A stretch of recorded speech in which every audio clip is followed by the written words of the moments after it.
Hello दोस्तों, एक बार फिर से मैं हाजिर हूँ 6 अगस्त 2021 के इंपॉर्टेंट इवेंट्स के साथ। संडे को कोई वीडियो अपलोड नहीं होती है, यानी कि ना ही पीआईबी की और ना ही करंट अफेयर्स की। और पहले से हमारी पेंडिंग वीडियो चल रही थी, तो इसका मतलब ये है कि संडे को हमारा सारा पेंडिंग वर्क समाप्त हो जाएगा। तो मंडे से वापस हम लोग रूटीन पे आ जाएंगे। थैंक्स फॉर कोऑपरेशन, आप लोगों ने मैनेज किया, इसके लिए धन्यवाद। चलिए आज का पहला क्वेश्चन देखते हैं।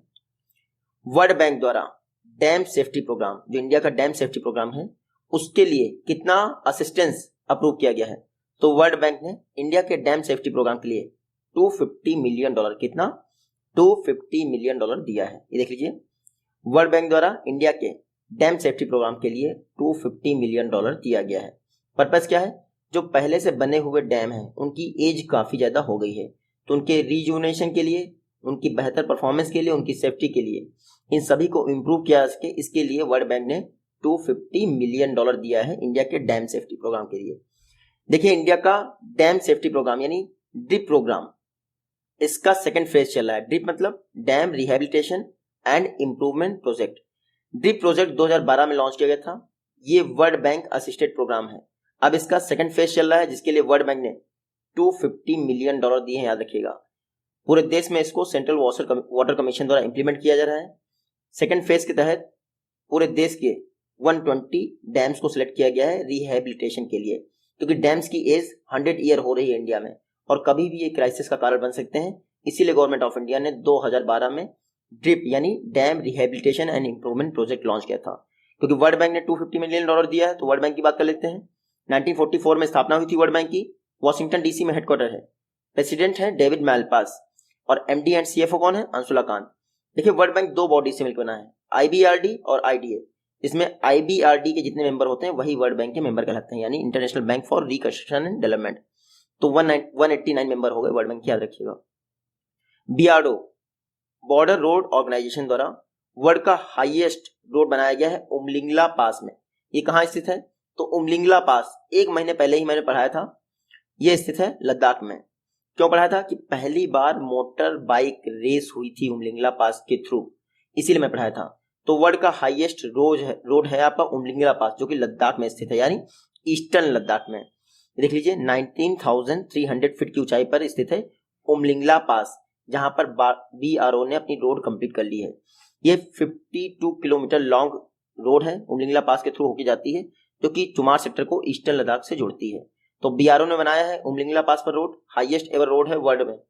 बॉर्डर रोड ऑर्गेनाइजेशन की बात कर लेते हैं। 1960 में स्थापना हुई थी। प्राइम मिनिस्टर जवाहरलाल नेहरू जी ने स्थापना की थी। हेडक्वार्टर है नई दिल्ली में। बीआरओ के डीजी कौन है? Lieutenant general Rajeev Chaudhary. BRO पहले ministry of road transport and highways में था, लेकिन 2015 में इसको मिनिस्ट्री ऑफ डिफेंस के तहत लाया गया, याद रखिएगा। नेक्स्ट क्वेश्चन है, आईएनएस खंजर पहला इंडियन नेवल शिप बना है जिसने heritage coastal port of Gopalpur को विजिट किया। ये कहाँ स्थित है? तो हेरिटेज कोस्टल पोर्ट गोपालपुर ये स्थित है ओडिशा में। कहां पर? ओडिशा में। हाल ही में आईएनएस खंजर, जो कि पहला इंडियन नेवल शिप बन गया है जिसने हेरिटेज कोस्टल पोर्ट गोपालपुर का विजिट किया है। ये heritage coastal port Gopalpur Odisha में स्थित है, याद रखिएगा। तो आईएनएस खंजर इसको विजिट करने वाला इंडिया का पहला नेवल शिप बन गया है। 2 दिनों की विजिट पर गया है ये गोपालपुर पोर्ट पर। क्यों? क्योंकि आजादी का अमृत महोत्सव चल रहा है, इंडिया की 75th इंडिपेंडेंस एनिवर्सरी चल रही है, साथ ही साथ स्वर्णिम विजय वर्ष भी चल रहा है। क्यों? क्योंकि 1971 वॉर के 50 वर्ष कंप्लीट हो गए हैं। तो गोपालपुर पोर्ट ये हेरिटेज कोस्टल पोर्ट है ओडिशा में। पहली बार किसी इंडियन नेवल शिप ने इसका विजिट किया, जिसका नाम है आईएनएस खंजर। इंडियन नेवी की बात करते हैं। जनवरी 1950 में इंडियन नेवी की स्थापना हुई थी। मोटो है सम नो वरुणा। इंडियन नेवी के 24th नेवल चीफ कौन है? एडमिरल करमवीर सिंह जी। और याद रखिएगा, इंडिया का पहला indigenous aircraft carrier INS Vikrant, इसका ट्रायल स्टार्ट हो गया है। नेक्स्ट क्वेश्चन है, टाइज ट्रस्ट इन्होंने कितने लोगों को, कितने इकोनॉमिस्ट को professor CR Rao centenary gold medal award के लिए चुना है? तो टाइज ट्रस्ट ने दो इकोनॉमिस्ट को professor CR Rao centenary gold medal award के लिए चुना गया है। देखिए, पहली बार professor CR Rao centenary gold medal award दिए जा रहे हैं, याद रखिएगा, इसीलिए इंपॉर्टेंट होता है। तो टाइज ट्रस्ट ने 2 लोगों को चुना है professor CR Rao centenary gold medal award के लिए। इन 2 लोगों में से पहले कौन से हैं? ये हैं जगदीश भगवती और दूसरे हैं आपके CR रंगराजन। ये देख लीजिए, जगदीश भगवती और C रंगराजन, इनको CR Rao centenary gold medal award के लिए चुना गया है। टाइस ट्रस्ट की बात करें, टाइस का फुल फॉर्म है द इंडियन इकोनोमेट्रिक सोसाइटीज। 1960 के सोसाइटी रजिस्ट्रेशन एक्ट के तहत इसको रजिस्टर किया गया है और professor CR Rao centenary gold medal award के लिए दोनों को चुना है। नाम याद रखिएगा, जगदीश भगवती, सी रंगराजन। नेक्स्ट क्वेश्चन है सुप्रीम कोर्ट ऑफ इंडिया यानी उच्चतम न्यायालय, इसको संविधान के किस आर्टिकल के तहत स्थापित किया गया है? तो आर्टिकल 124 के तहत संविधान में उच्चतम न्यायालय का प्रावधान है। देखिए 124 इसके तहत उच्चतम न्यायालय और 214 इसके तहत उच्च न्यायालय यानी हाई कोर्ट का प्रावधान है। चर्चा में इसलिए है क्योंकि सुप्रीम कोर्ट ने कहा है कि जो गवर्नर होते हैं, राज्यपाल, वो प्रिजनर्स यानी जो कैदी होते हैं उनकी सजा को माफ कर सकते हैं, जिसमें आपका मृत्युदंड भी शामिल है, इसको भी माफ कर सकते हैं।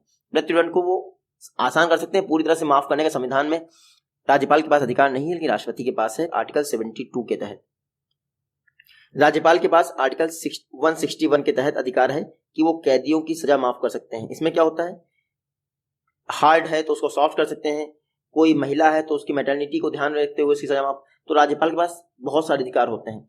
कई दिनों से ये चल रहा था कि राज्य सरकारों के मन के हिसाब से सजा माफ की जाती है, तो क्या ऐसा हो सकता है? तो जब राज्यपाल अपने मन से काम ही नहीं कर सकते तो सजा भी तो माफ करने का अधिकार राज्य सरकारों के पास ही होगा। सुप्रीम कोर्ट ने ऐसा ही कहा है कि हालांकि रियलिटी में स्टेट गवर्नमेंट के हिसाब से सजा माफ होती है, लेकिन गवर्नर्स को अधिकार है भाई कि वो सजा माफ कर सकते हैं। और ये क्वेश्चन था कि जो आईपीसी का सेक्शन 433A है, इसमें 14 वर्ष के बाद ही सजा माफ की जा सकती है अगर उम्र कैद है। तो राज्यपाल के पास ये भी अधिकार है कि वो 14 वर्ष से पहले भी सजा माफ कर सकता है। Supreme court of India article 124(1) के तहत इसकी स्थापना की गई। अक्टूबर 1937 में इसकी स्थापना की गई थी गवर्नमेंट ऑफ इंडिया एक्ट 1935 के द्वारा। वर्तमान में एनवी रमन्ना इंडिया के 48th चीफ जस्टिस हैं और एचजे कानिया इंडिया के पहले चीफ जस्टिस है, याद रखिएगा, first chief justice of India HJ Kania. Government of India द्वारा 1023 फास्ट ट्रैक कोर्ट्स को और कितने वर्षों तक संचालित किया जाएगा? तो 1023 फास्ट ट्रैक स्पेशल कोर्ट है, इनको अगले 2 वर्षों तक और संचालित किया जाएगा। ये देख लीजिए, गवर्नमेंट ऑफ इंडिया ने कहा है कि 1023 जो फास्ट ट्रैक स्पेशल कोर्ट हैं उनको 2 ईयर्स यानी 2 वर्षों तक और संचालित किया जाएगा। इन 1023 में से 389 जो है पॉक्सो कोर्ट है। बात करते हैं फास्ट ट्रैक कोर्ट की। इसको नेगोशिएबल इंस्ट्रूमेंट एक्ट के सेक्शन 138 के तहत स्थापित किया गया है और गवर्नमेंट ऑफ इंडिया को यह अथॉरिटी है कि संविधान के आर्टिकल 247 के तहत एडिशनल कोर्ट्स स्थापित कर सकती है, याद रखिएगा। तो उन्हीं एडिशनल कोर्ट्स में से फास्ट ट्रैक कोर्ट्स भी हैं। अभी 1023 इंडिया में फास्ट ट्रैक कोर्ट संचालित हैं। अब ये 31 मार्च 2023 तक संचालित रहेंगे। अगले 2 वर्षों पर इन पर खर्च कितना आएगा?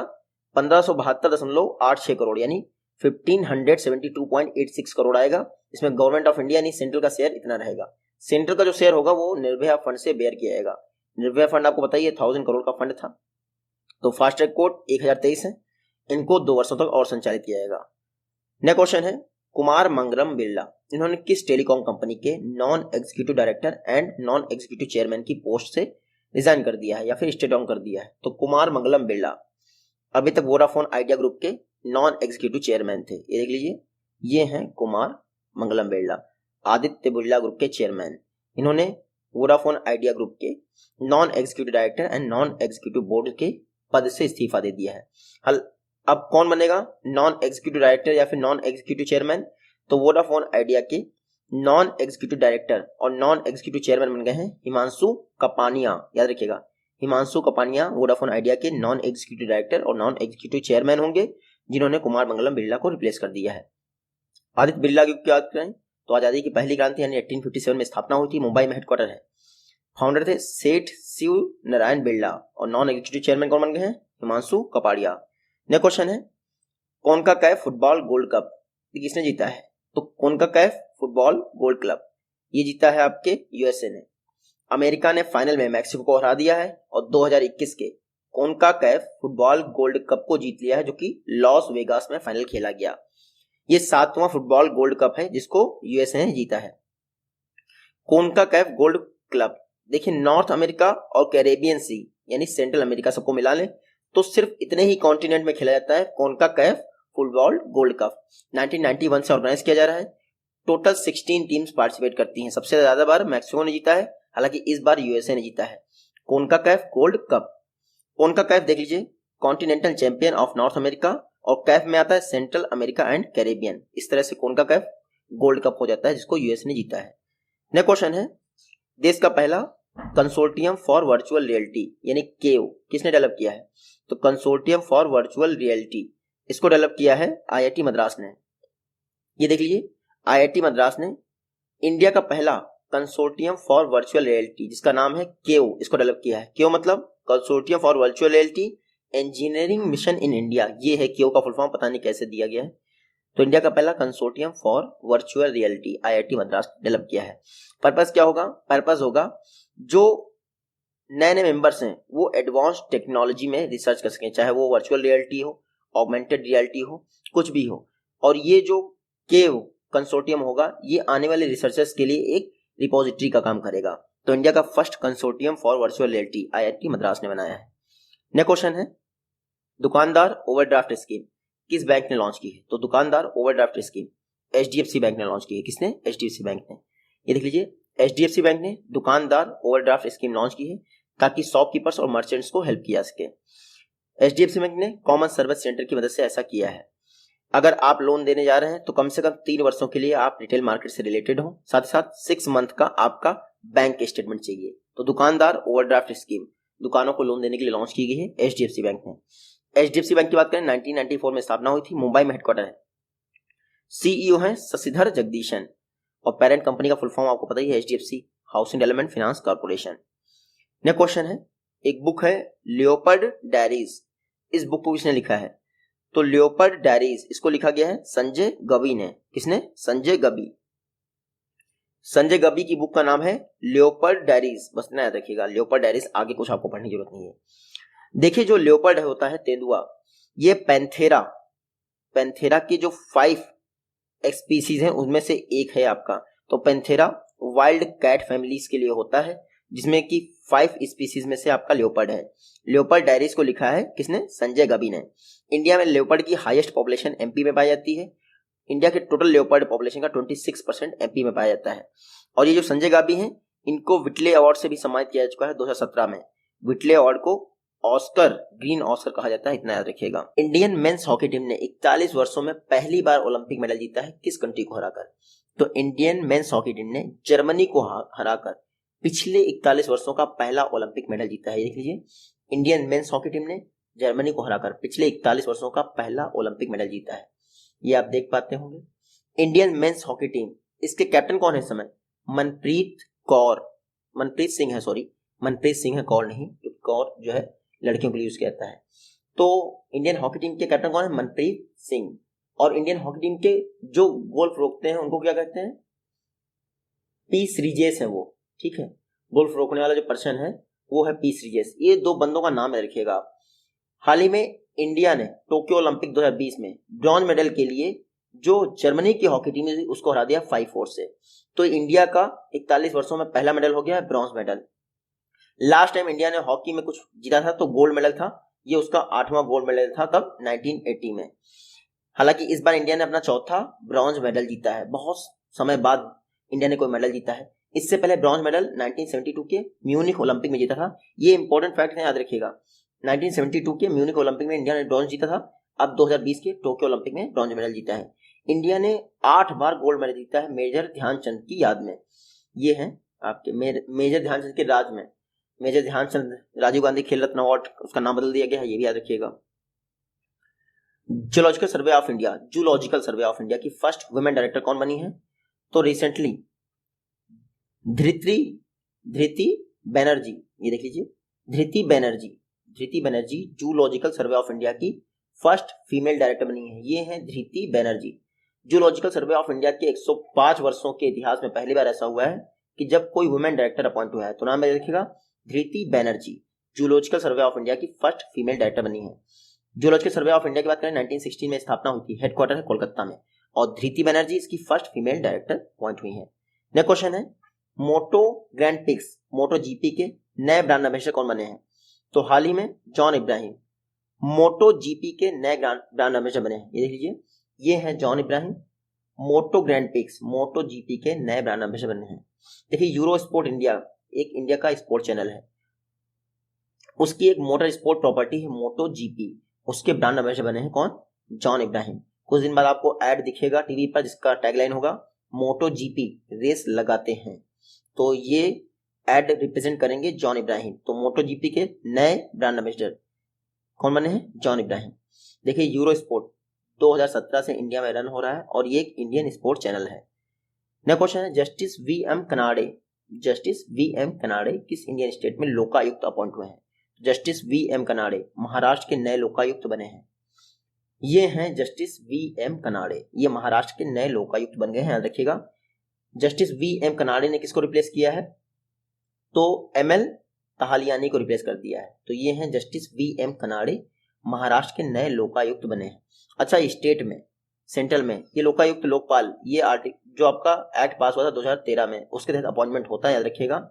लोकायुक्त टर्म पहली बार किसने यूज किया था?